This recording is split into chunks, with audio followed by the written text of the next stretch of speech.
Welcome to our second episode of the Start Box. We've got our course designer Mike Etherington-Smith all the way from the UK with us today, where we're going to hear a little bit about what he's got planned for this year and just how he got involved in the event. So Mike, can you tell us when you first started here in Adelaide? I first started here a long time ago, as you know. It was around about 2000 when I was doing the games. They asked me if I'd come here and become technical delegate. So I came here. Mike Creever was the course designer. I was TD here for, I think, 3 years. 3 years? Yeah, I think it's 3 years. And then they wanted to change the course designers, so they then said to me, would I come and design the track? So I then picked it up, and it's when we had rows and tracks and steeplechase and all that sort of stuff. And then, so I did it for a few years then I had a break, and because it was too tricky to keep going. There was just too much else going on. So I then had a break, and then in I think it was 2017, around about then. 2015. 2015. Okay, 2015. Jill said, will I come back? And so here I am. So now tell us, you said you got a little bit busy. Was that because Beijing came knocking? Well, yeah. I mean, yeah, Beijing came knocking, and, you know, I sort of had... Beijing came knocking, I had the Worlds in Kentucky, I had various European championships and stuff going on. So, you know, I'm dead lucky really. I mean, I was busy for all the right reasons. And then I actually gave up course designing for a bit in 2010. I got fed up with all the travelling. I did the Worlds in Kentucky, then I got fed up with all the travelling, so I sort of stopped. I had my arms and legs broken to become chief executive of British Eventing. That was an interesting 5 years. Anyway, I did 5 years of that, and during that time people kept saying, oh, you know, would you come back designing and blah, blah, blah, blah, blah. And there's no way I was going to sit behind a desk forever. So, you know, I said to the board, I said, okay, guys, I'm off.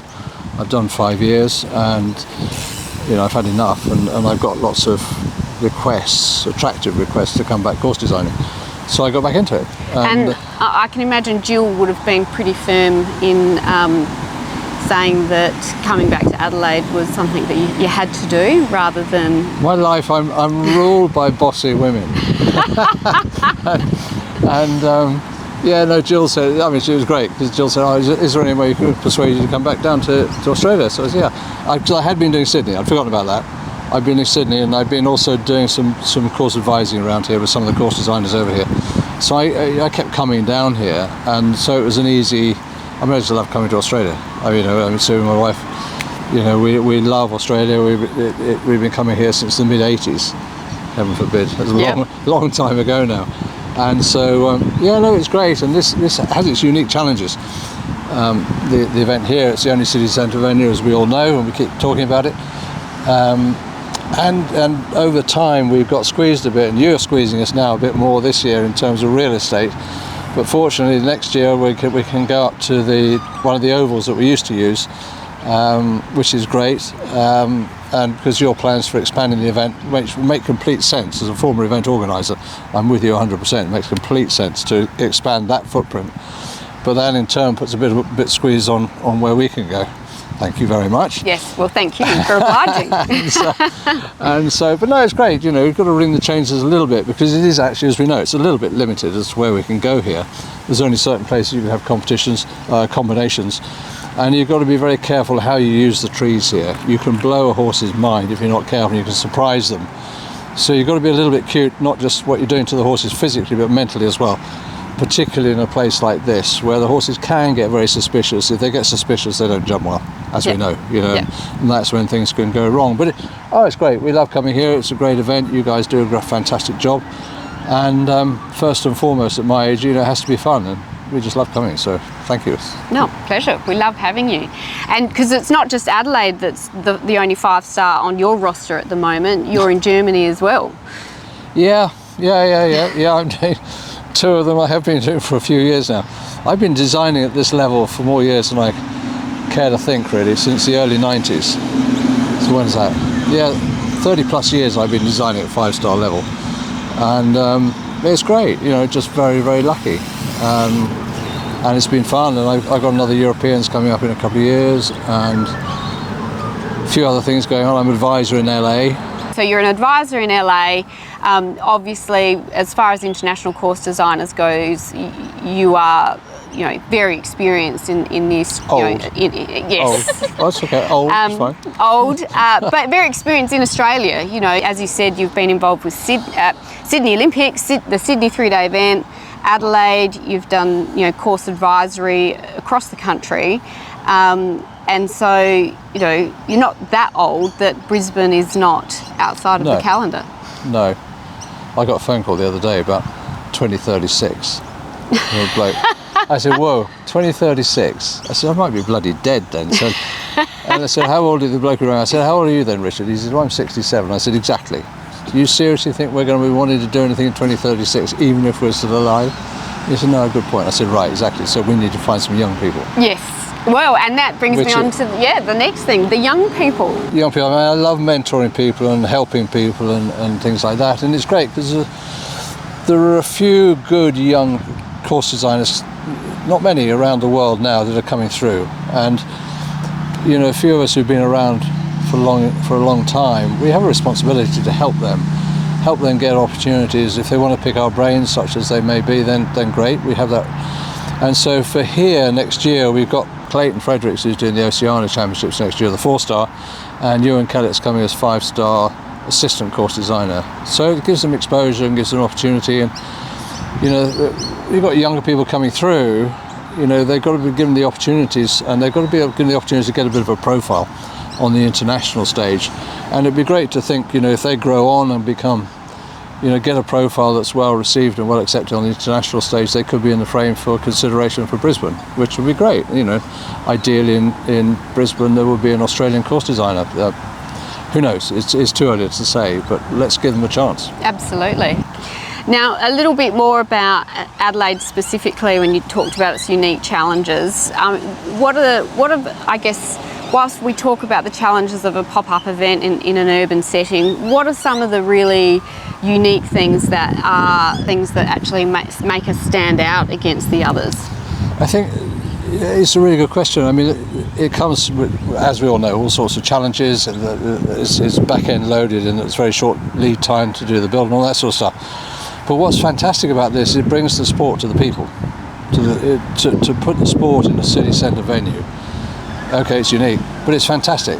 People can spew out of their, fall out of their houses, their pubs, whatever, and come in and they can see this right in front of them. Yeah. And here it's not your classic horsey audience, which you see in Europe or whatever, or where people have actually got to drive to an event. You've got to be interested in it. Whereas here, people come, what's going on? And, talk to Mick and the guys who are doing the building during the build, and even us when we're out there. They're interested. What's going on? When's this happening? What's the story? When's Cross Country Day? How does it all work? And over the years, that enthusiasm has built hugely. And even it's not just, dare I say it, the older generation. A lot of the younger generation come and talk to us as well, and it's fantastic. That for me is the main thing.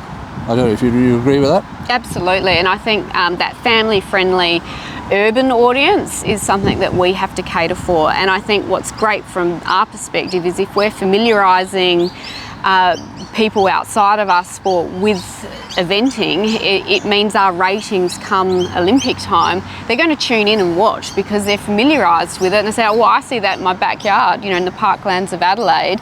Let's get in and watch this team and watch our riders. So from that perspective, we absolutely all benefit. Yeah, and it's great if we get the young involved and interested. That then quietly spreads out. It's all very well old geezers like me, but we actually need to spread the message amongst the younger generation that it's not a bad, it's not an elite sport. Yeah. People think, it's horsey people, they've got to have lots of money and all this sort of stuff. Well, they come along, they meet some of these riders, they realise that most of the riders have done it the hard way. It's a school of hard knocks, isn't it? As we know, nobody gifts you anything. Yeah.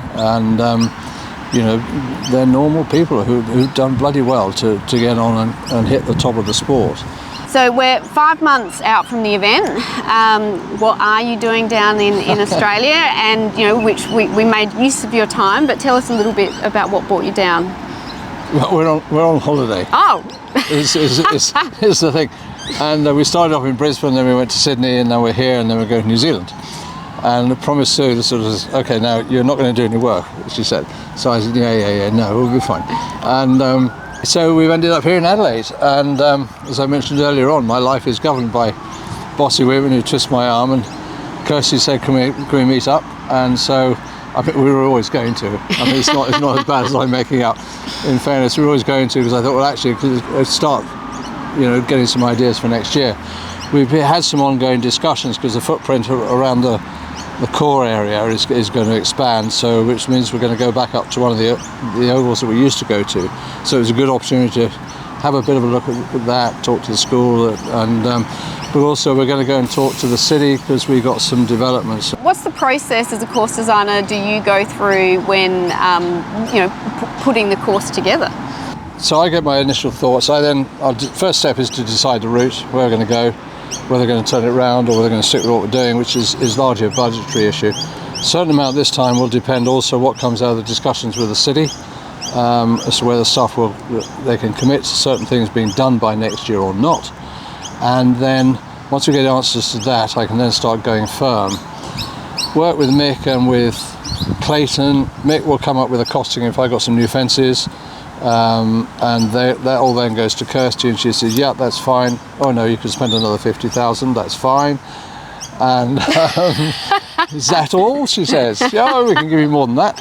And then we go and start going firm on it, and that's great. But then I come in the Friday of the week before the event, so two weeks before the event, and I have to see what the ground's like at the time. Yeah. There has to be flexibility because there's the fringe, there's all sorts of things going on in the park, and until they're all cleared out you can't actually determine whether what I want to do is doable because of the state of the ground. So it's only on that Friday, and by Saturday lunchtime I have to go firm on the final design because there's all sorts of paperwork that has to kick in and get done. So until that moment there's nothing set in concrete.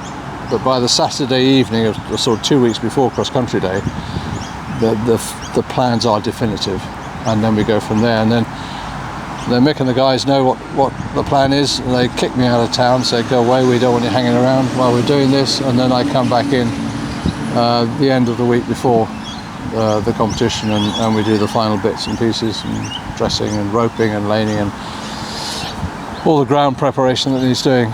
Yeah, all the usual stuff. So it's a great team effort, and it does require a really good team of people who can work well together just to deliver a huge amount in a very short space of time. And we all get dirty, we all roll our sleeves up and make it happen. Well, Mike, thanks for making yourself available on your holiday, or should be thanking Sue, for making yourself available on your holiday to have this little chat and just give our audience a bit of a sneak peek as to what your role is, your long-term involvement in the event, and what we can expect for next year. It's great to catch up. Thank you.